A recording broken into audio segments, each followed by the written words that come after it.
और उत्तराखंड के इस खास बुलेटिन में शुरुआत करेंगे। केदारनाथ धाम के कपाट बंद हुए, बड़ी खबर आपको बता दें, केदारनाथ धाम के कपाट बंद, शीतकालीन समय के लिए बंद हुए केदारनाथ धाम के कपाट। सुबह 8:30 बजे विधि विधान से पूजा अर्चना के बाद कपाट को बंद किया गया है। केदारनाथ धाम के परिसर से विग्रह डोली ऊखी मठ के लिए प्रस्थान करेगी। 5 नवंबर को ऊखी मठ पहुंचेगी डोली। आज डोली का रात्रि विश्राम रामपुर में होगा। फिर 4 नवंबर को डोली का रात्रि विश्राम गुप्तकाशी में होगा। 5 नवंबर को डोली पहुंचेगी ऊखी मठ। ओमकारेश्वर मंदिर में 6 महीने बाबा केदारनाथ के दर्शन होंगे। तो बाबा केदारनाथ के दर्शन अभी फिलहाल के लिए केदारनाथ धाम पर नहीं होंगे। केदारनाथ धाम के कपाट बंद कर दिए गए हैं। बर्फबारी के चलते हर साल धाम के कपाट बंद किए जाते हैं। तो विधि विधान के साथ पूजा अर्चना की गई और उसके बाद केदारनाथ के कपाट बंद किए गए। और अब ओमकारेश्वर मंदिर में 6 महीने तक बाबा के दर्शन आपको करने को मिलेंगे। लेकिन केदारनाथ धाम के कपाट अभी फिलहाल के लिए बंद कर दिए गए हैं। शीतकाल के लिए बंद हुए केदारनाथ धाम के कपाट।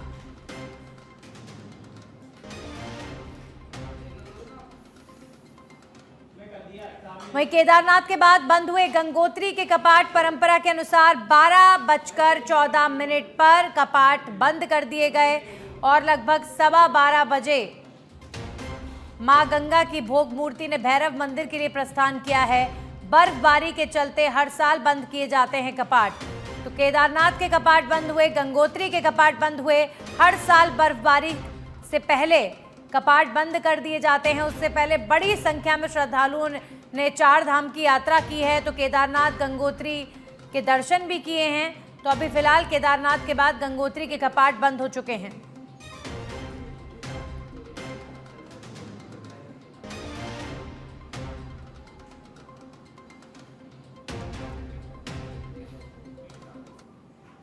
वहीं कैबिनेट मंत्री डॉक्टर धन सिंह रावत जल्द ही पार्टी के प्रचार प्रसार के लिए महाराष्ट्र जाएंगे। देहरादून के यमुना कॉलोनी स्थित शासकीय आवास में कैबिनेट मंत्री डॉक्टर धन सिंह रावत ने प्रेस वार्ता की है और इस दौरान उन्होंने जानकारी दी है कि वे 3 दिन बाद महाराष्ट्र जाकर बतौर स्टार प्रचारक पार्टी का प्रचार प्रसार करेंगे।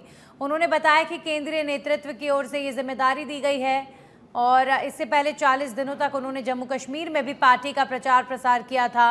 तो कैबिनेट मंत्री डॉक्टर धन सिंह रावत महाराष्ट्र दौरे पर रहेंगे। 3 दिनों तक स्टार प्रचारक के तौर पर बीजेपी के लिए प्रचार प्रसार का जिम्मा संभालेंगे। जनता पार्टी की तरफ से मुझे महाराष्ट्र के चुनाव में भेजा गया है और मैं 2-3 दिन बाद जो है महाराष्ट्र के चुनाव में जाने वाला हूँ। अभी मैं जम्मू कश्मीर के चुनाव में था। तो केंद्रीय नेतृत्व जो है हर कार्यकर्ता को कहीं ना कहीं चुनाव में लगाता है और केदारनाथ में मेरा 2 दिन का जो है मैं खुद वहाँ पार्टी की तरफ से स्टार प्रचारक के रूप में 2-3 दिन जो है प्रचार करने जाऊँगा, क्योंकि 40 दिन मैं जम्मू कश्मीर के चुनाव में था, अभी महाराष्ट्र के चुनाव में जाना है। तो नेचुरली जिन लोगों की ड्यूटी बाहर लगी है उनका जो है उपयोग 2 या 3 दिन पार्टी की तरफ से किया। वहीं केदारनाथ उपचुनाव में अपनी जीत दर्ज करने को लेकर कांग्रेस क्षेत्र के हर मुद्दे को पुरजोर तरीके से उठा रही है और इसी क्रम में कांग्रेस ने एक नए मुद्दे को उठाना शुरू कर दिया है।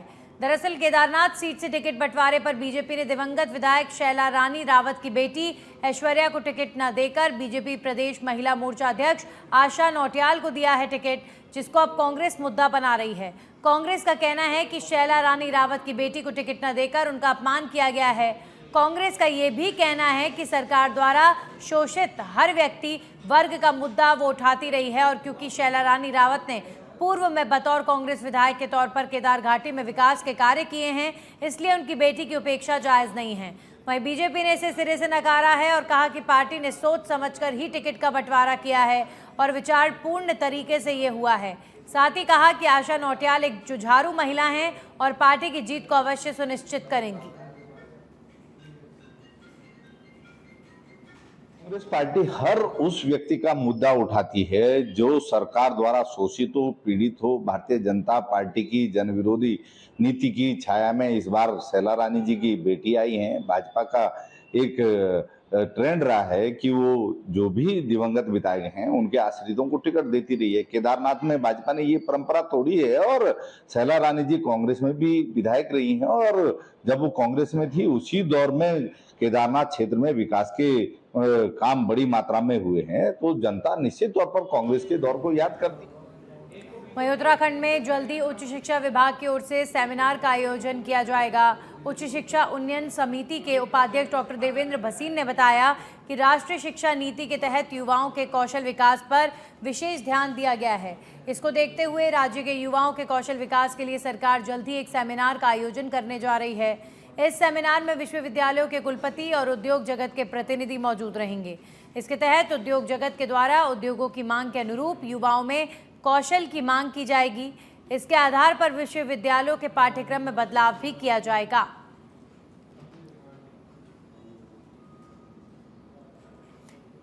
तो यूनिवर्सिटीज के पाठ्यक्रमों में लेसन्स में बदलाव होगा। उच्च शिक्षा विभाग ये सेमिनार कराने जा रहा है और विचार विमर्श किया जा रहा है कि यूनिवर्सिटीज के जो सिलेबस है उसमें बदलाव किया जाए। माननीय प्रधानमंत्री श्री नरेंद्र मोदी जी ने जो राष्ट्रीय शिक्षा नीति घोषित की है उसके अंतर्गत युवाओं के लिए कौशल विकास पर बहुत जोर दिया गया है और उसे लेकर हमारे माननीय मुख्यमंत्री पुष्कर सिंह धामी जी और शिक्षा मंत्री डॉक्टर धन सिंह रावत जी दोनों ही बहुत गंभीर हैं इस प्रसंग को लेकर के कि बच्चों में कैसे कौशल विकास किया जाए जिससे कि शिक्षा पूरी करने के बाद उनको कहीं ना कहीं रोज़गार मिले अच्छे स्थान पर।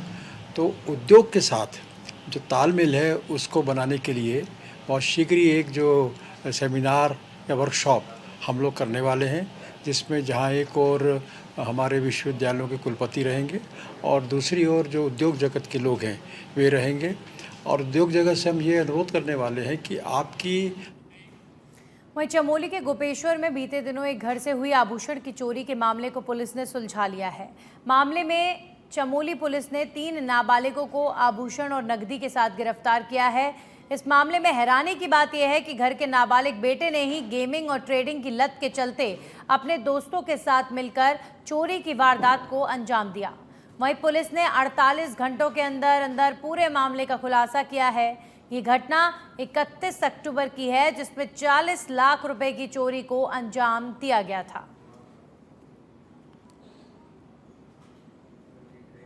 तो 48 घंटों में पुलिस कंप्लेंट मिली थी थाना गोपेश्वर में, जिसमें जो वादिनी थी उनके द्वारा कहा गया था कि उनके घर में 29-30 की रात को काफ़ी भारी मात्रा में ज्वेलरी जो है वो चोरी हुई। उसके बाद तुरंत इसमें मुकदमा पंजीकृत किया गया। उसके बाद निरीक्षण घटनास्थल करते हुए इसमें हमारी अलग अलग टीमें लगी जिसमें टेक्निकल टीम, सर्विलांस टीम और उसके अलावा कुछ गिरफ्तारी टीमें जो है वो बनाई गई। टेक्निकल और सर्विलांस टीम की सहायता से इस घटना का अनावरण हुआ। इसमें बेसिकली जो वादिनी का अपना बेटा है जो 10th क्लास में पढ़ता है, उसके द्वारा ये पूरी योजना बनाई गई। उसने अपने 2 जो दोस्त हैं वो भी माइनर्स हैं, उन्हें इस घटना में सम्मिलित किया और वो खुद देहरादून रहकर उसने पूरे टाइम वीडियो कॉल के माध्यम से उन्हें अपने घर के एक्सेस के बारे में बताया, कहाँ चाबी रखी है, फिर अंदर जो तिजोरी थी जहाँ जो स्टोर में ज्वेलरी रखी थी उसकी पूरी सूचना लगातार उसके द्वारा वीडियो कॉल पर दी गई। और जितनी जो ज्वेलरी थी फिर उन 2 नाबालिग जो थे उनके द्वारा। वहीं केदारनाथ उपचुनाव को लेकर बीजेपी और कांग्रेस अपनी अपनी जीत का दावा कर रहे हैं। वहीं इसी के साथ मुख्य विपक्षी दल कांग्रेस पार्टी ने केदारनाथ में सरकार की अव्यवस्थाओं को मुद्दा बनाकर इस बार अपनी जीत का दावा ठोका है, जिसे लेकर उत्तराखंड के नेता प्रतिपक्ष यशपाल आर्य ने कहा कि केदारनाथ विधानसभा क्षेत्र में बदहाल व्यवस्थाओं से लोग परेशान हैं। अस्पताल में डॉक्टर नहीं हैं, स्कूलों में अध्यापक नहीं हैं। साथ ही उन्होंने कहा कि एकीकरण के नाम पर बच्चों के साथ खिलवाड़ किया जा रहा है। यशपाल आर्य ने यह भी कहा कि जिस तरह बद्रीनाथ और मंगलौर का उपचुनाव हमने जीता, उसी तरह केदारनाथ उपचुनाव में भी हमें जनता का आशीर्वाद मिलेगा।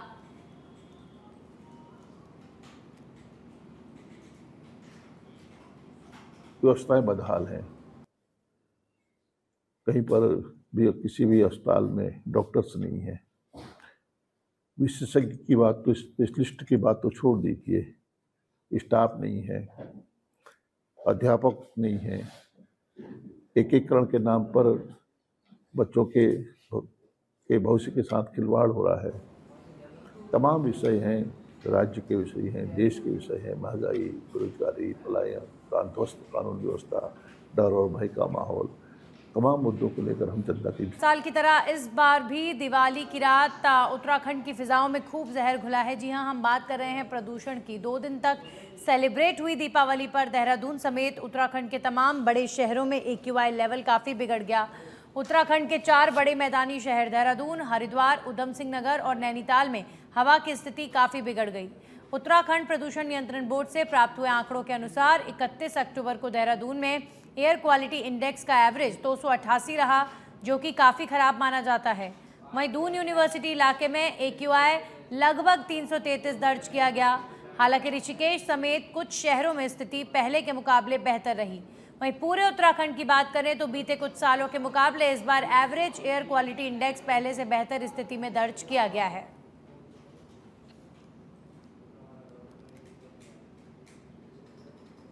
शहर जिसमें देहरादून, हरिद्वार, ऋषिकेश, काशीपुर में जो एयर क्वालिटी इंडेक्स की कैटेगरी रही है, इस बार मॉडरेट से पुअर में कैटेगरी में दर्ज किया गया है।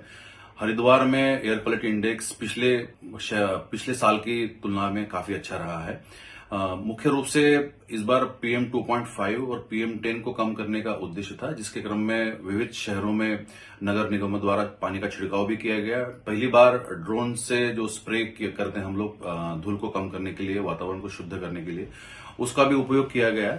इससे ओवरऑल जो क्वालिटी है हमारी उसमें सुधार आया है। ये दिवाली के रात में काफी मात्रा में एयर क्वालिटी में जो पुअर क्वालिटी का इंडेक्स दर्ज किया गया था, लेकिन वर्तमान में ये मॉडरेट और सेटिस्फैक्टरी।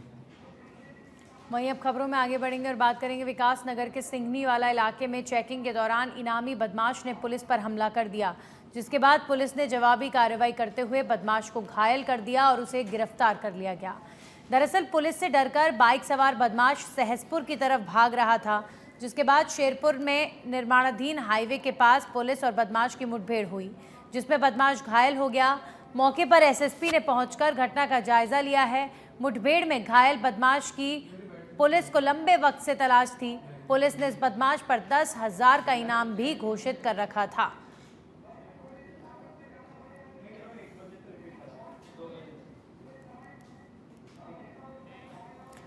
वहीं हरिद्वार में NDPS एक्ट के आरोपी नशा तस्कर और 10,000 के इनामी आरोपी को पकड़ने में पुलिस ने कामयाबी हासिल की है। हरिद्वार की श्यामपुर थाना पुलिस ने 4 साल बाद फरार चल रहे आरोपी विनय थापा को दुबई जाने से पहले दिल्ली एयरपोर्ट से गिरफ्तार कर लिया है। STF द्वारा की गई एक कार्रवाई के दौरान 2020 में श्यामपुर थाने में मुकदमा दर्ज हुआ था, जिसमें आगे चलकर देहरादून के विनय थापा नाम के शख्स का नाम भी सामने आया था। पुलिस ने खोजबीन करते हुए आरोपी को दिल्ली एयरपोर्ट से गिरफ्तार करने में सफलता हासिल की है।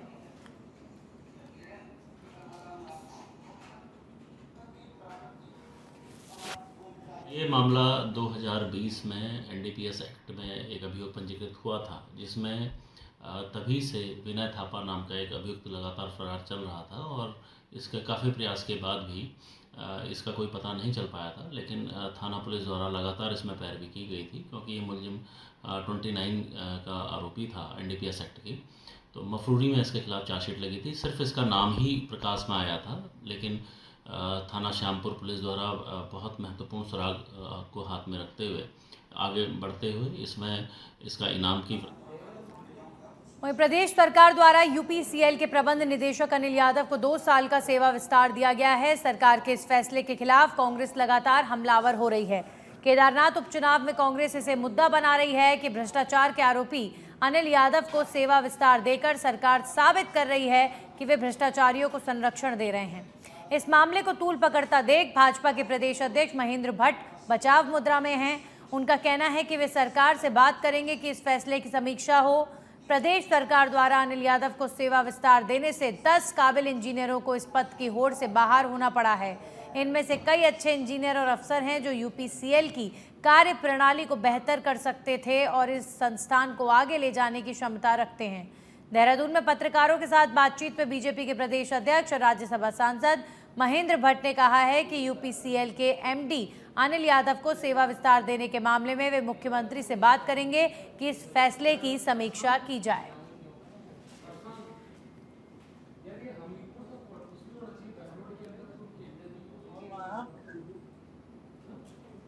सरकार सर से पांव तक भ्रष्टाचार में डूबी हुई है और ऐसे अधिकारियों को संरक्षण देने का काम कर रही है जो भ्रष्टाचार में डूबे हैं, जिन पर भ्रष्टाचार के आरोप है। तो आप अंदाजा लगा सकते हैं कि सेवा विस्तार क्यों दिया जा रहा है और किस लिए दिया जा रहा है।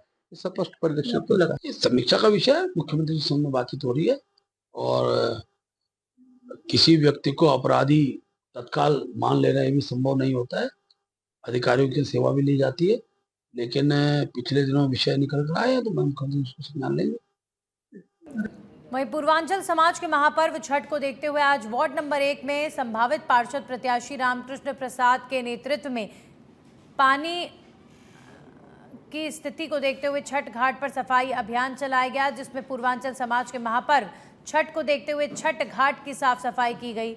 आने वाली 6 और 7 तारीख को होने वाले पूर्वांचल समाज के महापर्व छठ के उपलक्ष्य में सैनी ने साफ सफाई करवाई, साथ ही छठी मैया को पेंट किया गया। इस दौरान छठ पूर्वांचल समाज का महापर्व है, तो पूर्वांचल समाज के लोग बड़े ही धूमधाम से इस पर्व को मनाने के लिए तैयारी कर चुके हैं।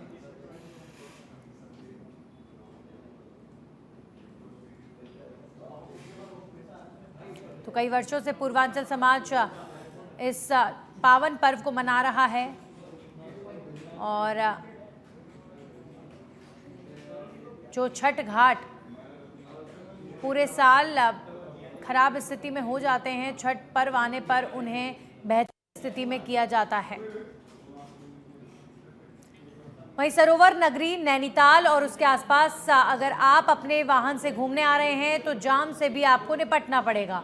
बता दें कि दीपावली की छुट्टियों में नैनीताल और उसके आसपास पर्यटकों का हुजूम इस कदर हावी हो गया कि नैनीताल शहर के अंदर एंट्री करने में कई घंटे लग रहे हैं। पुलिस प्रशासन द्वारा सघन चेकिंग के बाद ही नैनीताल में प्रवेश दिया जा रहा है।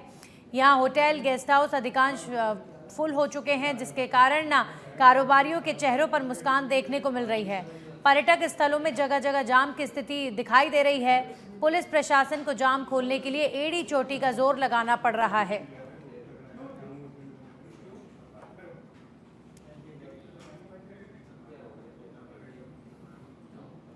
वहीं मुख्यमंत्री पुष्कर सिंह धामी अपने तय कार्यक्रम के तहत खटीमा के लोहिया हेठ स्थित कैंप कार्यालय पहुंचे, जहां मुख्यमंत्री ने बीजेपी कार्यकर्ताओं एवं स्थानीय जनता से मुलाकात की। मुख्यमंत्री के अपने गृहनगर पहुंचने के अवसर पर स्थानीय जनता ने फूल मालाओं और कुमाऊनी और थारूवटी नृत्य के साथ मुख्यमंत्री का स्वागत किया। इस अवसर पर मुख्यमंत्री पुष्कर सिंह धामी ने उपस्थित जनता को गोवर्धन पूजा और भाई दूज पर्व की शुभकामनाएं दी और उपस्थित जनता से मुलाकात कर उनकी समस्याओं को सुना। साथ ही मुख्यमंत्री ने जनता की समस्याओं के निवारण के लिए उपस्थित अधिकारियों को दिशा निर्देश भी दिए हैं।